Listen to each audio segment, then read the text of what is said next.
दोस्तों, रथ यात्रा से पहले भगवान जगन्नाथ को 56 भोग क्यों लगाया जाता है, 56 प्रकार के व्यंजन क्यों परोसा जाता है, इसके पीछे के कारण क्या हैं, आज हम विस्तार से जानने का प्रयास करेंगे। अगर भगवान जगन्नाथ के प्रति आपकी आस्था है, विश्वास है, तो आप इस वीडियो के अंत तक जरूर सुनिए। आपको बता दें कि 56 प्रकार के व्यंजन भगवान श्री कृष्ण, भगवान जगन्नाथ को परोसने की जो परंपरा है वो धार्मिक और पौराणिक महत्व रखता है। इसके पीछे कई कारण हैं। सबसे पहले आपको बता दूं कि अनुष्ठानिक शुद्धिकरण और स्नान होता है।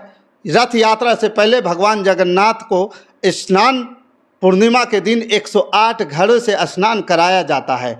इस स्नान के बाद माना जाता है कि भगवान को ज्वर आ जाता है, यानी कि बुखार आ जाता है, जिसके कारण वो 15 दिन तक अनश्वर विश्राम में रहते हैं। इस दौरान भक्तों को उनके दर्शन नहीं मिलते हैं। इस अवधि में भगवान को ताकत और पोषण प्रदान करने के लिए 56 भोग अर्पित किया जाता है, जो उनकी सेहत को ठीक करने का प्रतीक है। पौराणिक कथा के अनुसार एक कथा है, उसके अनुसार माता यशोदा और नंद बाबा भगवान श्री कृष्ण, जो जगन्नाथ का ही स्वरूप हैं, उनको प्रतिदिन 56 प्रकार के भोजन परोसते थे। यह परंपरा भगवान को प्रसन्न करने और उनकी भक्ति को दर्शाने के लिए थी। उसी परंपरा को जगन्नाथ मंदिर में भी निभाया जाता है।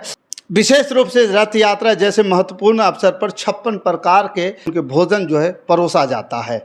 विशेष रूप से रथ यात्रा के समय भगवान श्री कृष्ण को, भगवान जगन्नाथ को 56 प्रकार के भोग लगाया जाता है। 56 भोग भगवान के प्रति भक्तों की श्रद्धा और समर्पण का प्रतीक है। यह विभिन्न प्रकार के स्वादिष्ट व्यंजनों के माध्यम से भगवान को सभी प्रकार के रस यानी कि स्वाद अर्पित करने का तरीका है, जो भक्ति और आतिथ्य को दर्शाता है। रथ यात्रा एक लंबी और भव्य यात्रा है, जिसमें भगवान जगन्नाथ, बलभद्र और सुभद्रा अपने भक्तों के बीच जाते हैं।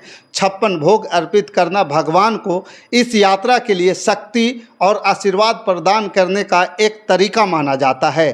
56 भोग का अर्थ होता है 56 भोग में 56 प्रकार के व्यंजन शामिल होते हैं, जिनमें मिठाइयाँ, नमकीन, चावल, दाल, सब्जियाँ, खीर, हलवा, अन्य पकवान होते हैं। संख्या इसलिए महत्वपूर्ण क्योंकि यह माना जाता है कि भगवान श्री कृष्ण 8 बार भोजन करते थे, तब जब वो गोवर्धन पर्वत को अपने उंगली पर उठाए हुए थे।